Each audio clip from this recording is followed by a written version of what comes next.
মঙ্গলবার সকাল ৮টা থেকে মগবাজারের আদ্দিন হাসপাতালে শুরু হয় রোগীদের আনাগোনা। টিকিট কাউন্টার থেকে বহির্বিভাগ সবখানে দেখা যায় সেবাগ্রহীতাদের উপস্থিতি। দীর্ঘ ১.৫ মাস বন্ধ থাকার পর চিকিৎসা সেবা চালু হওয়ায় স্বস্তি প্রকাশ করেন রোগী ও স্বজনরা। বন্ধ হয়ে গেছে, আমাকে অসুবিধা না, এত ভালো লাগছে যে খুলছে, আজকে আইছি, আবার কালকে হবে। মাথা ব্যথা হলে কি মাথা কেটে ফেলা হয়?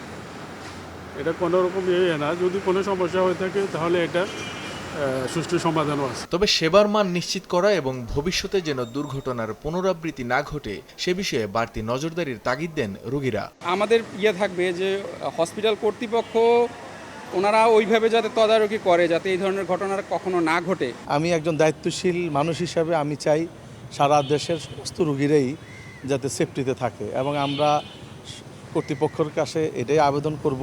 সরকারের কাছে বিনীত অনুরোধ, যে এ ধরনের কোনো ঘটনা যেন কোনো হসপিটালে না ঘটে। AKS অর্জন করলো গিনেস ওয়ার্ল্ড রেকর্ডস। AKS হাসপাতালের লাইসেন্স ফিরে পাওয়ায় স্বস্তি ফিরেছে আদ্দিন মেডিকেলের শিক্ষার্থীদের মাঝেও।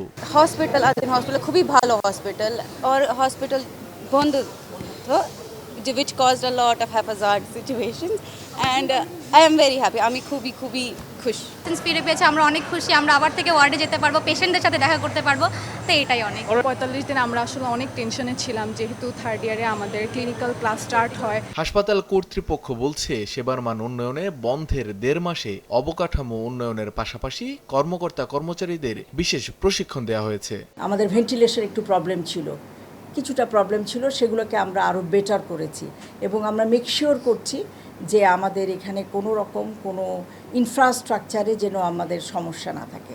আমাদের কর্মীদেরকে বিভিন্ন লেভেলে আমরা ট্রেনিংয়ের ব্যবস্থা করেছি।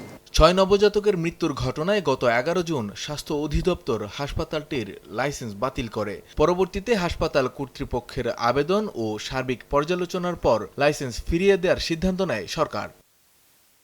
মানিক মোহাম্মদ ওমর, সময় সংবাদ, ঢাকা।